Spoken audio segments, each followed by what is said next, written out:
Hello everybody, how you doing? Welcome to the Five Old Gays. I am Gina, your Thursday host. I hope you're doing great. Today's topic is going to be on a little bit more of the serious side of things. I know that, we just had all that fun um, stemming from a negative incident, but I want to thank all of you for being so sweet. Uh, but, I want to kind of change to shift the topic, and maybe we all can talk about this particular issue because I've been watching the Out Late But Great channel, which is really our sister channel. I feel, uh, if you're subbed here, I highly suggest you sub to the Out Late But Great channel because it's a channel, it's a place for people that are uh, in the, LGBT, QRS, whatever, I don't ever want to leave anybody out, community that have come out late. Whether it's from being gay or transgender or whatever their personal situation is. And I find every week I learn so much from this group of people because they're very honest. Um, they are vulnerable on film, on video, very vulnerable. And vulnerability is incredibly beautiful to me. I love when someone's vulnerable because I feel like they're really, especially when you're making a vlog, because I feel like they're giving you a present. It's like saying, I don't even know who's going to watch me, but I'm going to share part of my soul with you. Um, and I don't know, that's really putting yourself out there. I admire that so much. And so I'm going to kind of join in with this week's topic. One, to promote their channel, because please subscribe, support the Out Late But Great channel, because you don't have to be somebody who is coming out late in life to learn endless lessons from this fine group of people. But I also really like the subject matter, because I think everybody has gone through this. It's something we all can relate to. And so I'm going to tell you a personal story. The subject is basically a midlife crisis. And since we're the five old gays, why not? Midlife crisis and or depression, whatnot. So I'm going to talk a little about what midlife crisis means to me. Um, I personally have never been a depressed person. My whole life, I've been extremely positive. I was always the kid with the smile. That was the compliment I always got. No matter what you're going through, Gina, you always have a big smile on your face. I was, no matter what my situation was. And I really feel that part of that comes from the fact that I felt as though if I felt pain and suffering over the things that I was going through, that it would make it harder on the people around me. And that's a young attitude. A lot of children that are growing up disabled have a tendency to work really hard at being positive, because when they have times when they're in emotional pain and they see the effects that it has on those around them, they do whatever they can to not let their loved ones hurt, because it does give a little bit of a guilt feeling to the person that's ill. And I struggled with that. Do I let myself be sad and then watch how it hurts people, or do I just be happy and make people say, what a trooper? So I went for the trooper route, which it doesn't surprise me when I know how I am now. This has a point. Trust me, I'm going somewhere. Uh, so after, I know I talk about this a lot, but it's relevant. After Sherry gave me her kidney, we were in California and we were in the middle of trying to decide, do we move back to New Jersey or do we stay in California? And we ended up coming back to New Jersey, obviously. And right now we're in the process of moving back to California, and we're going in a couple months. It's getting closer. The reason why I'm in Noelle's room is I'm painting it. I'm trying to get most of her room done when she's not home, because she's under a certain amount of stress. So I want to keep it away from her as much as I can.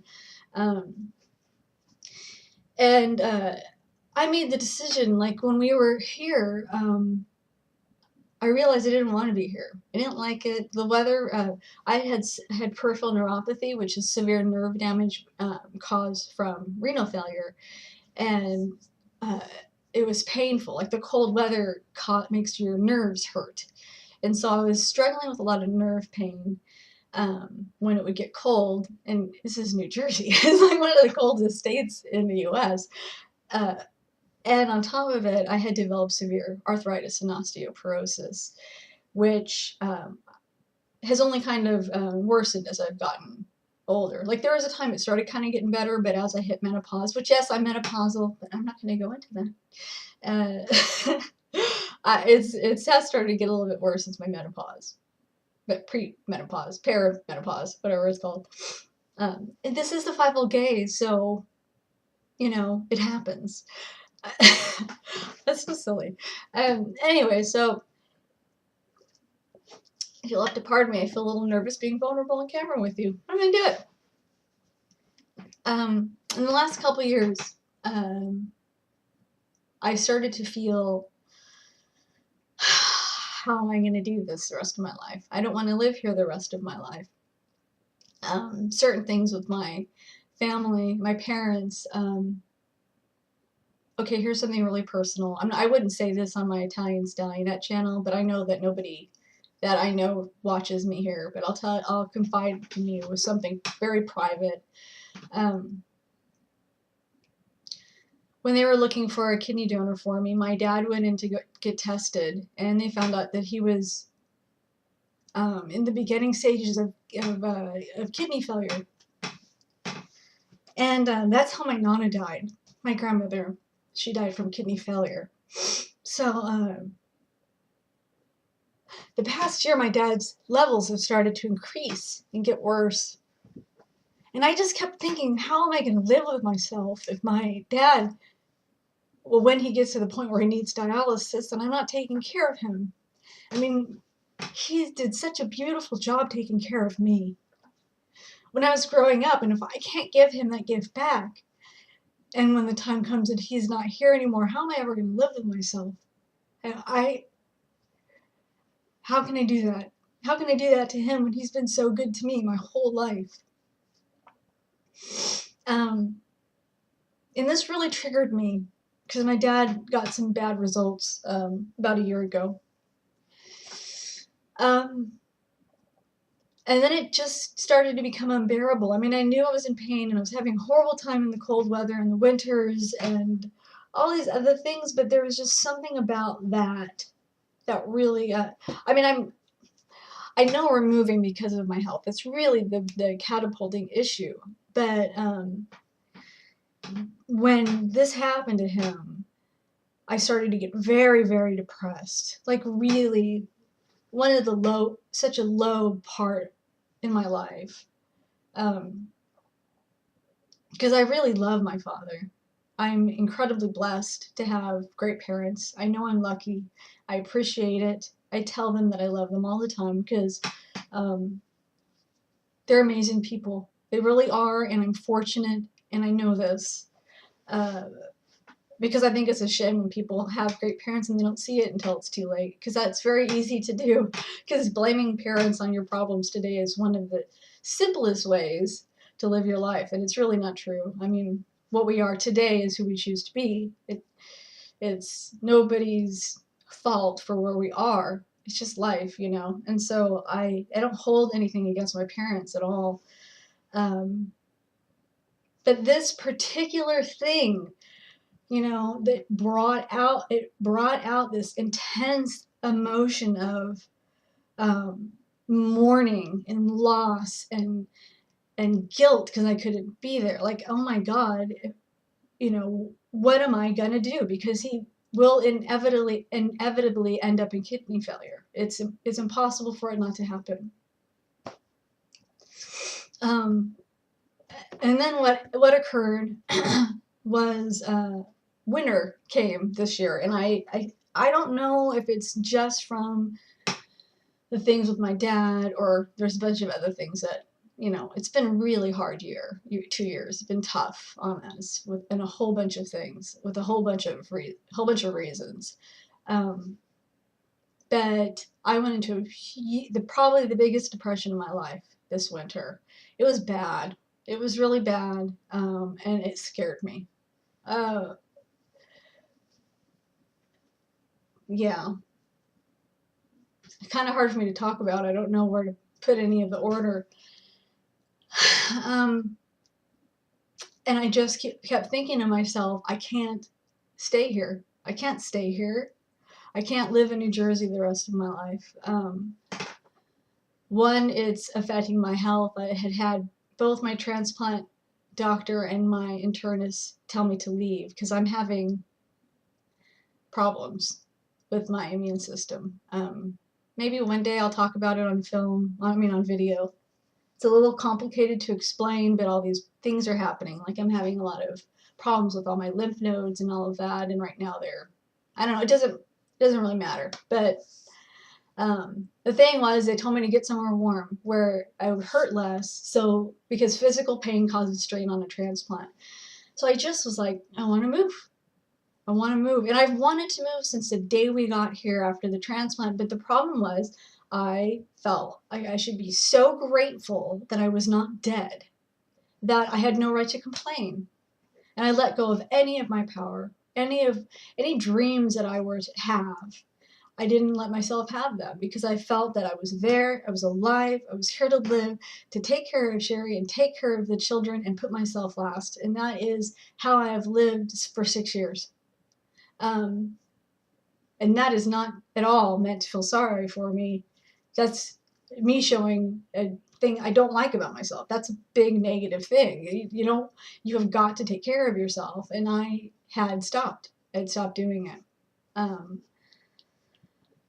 So it took a long time for us to get to the point where we decided to go. But during the process, it was horrible. It was horrible. Not only was my depression really bad, it was taking a huge strain on our marriage. Sherry didn't want to move. I mean, now she's totally wants to. There's a couple things that have occurred that made it so she is completely on board now. But yeah, and I think maybe I'm still a little bit in a midlife crisis because I just decided I am going to take care of myself. I know it's going to turn everybody's life upside down, but I cannot. This is not how I want to end my life. If I have a few years left or 20 years left, I do not want it this way. This is not how I want to live. And so to go through that process and doing something that is completely not natural for who I've become, it's horrible, so hard, and I felt so bad about myself, and I've been so angry at my body. I feel like it has controlled my life and taken away my dreams and taken away my voice, and I've went through this huge anger towards myself. So I guess that would be a type of a midlife crisis. I'm trying to still get out of it because I have some guilt and stuff like that, but I am a lot better. I'm not so crazy anymore. And we're all trying to get back on our feet. But it's been hard, and I don't know if it's age. And we are the 5 old gays. I don't know if this has to do with age or if it's just life, because it did seem to come around my 40s. So it started right before my 40th birthday. I don't know. Who knows? But I guess that's what I want to know from you. Like, what do you feel? Have you had a midlife crisis? When you've gone into depressions, which I'm sure most people have, because life is tough, and how could you not have moments where you're like transplant doctor said to me, if you have never struggled with depression, then you are really not living. He said that to me. He said, life is too hard. If you're living to your fullest and you're not depressed, you're not doing it right. So that's my question. I hope you guys are up to sharing this. If not, that's okay. Thank you so much for listening. I gotta stop because at 15 minutes, we're done. All right. Take care. Bye.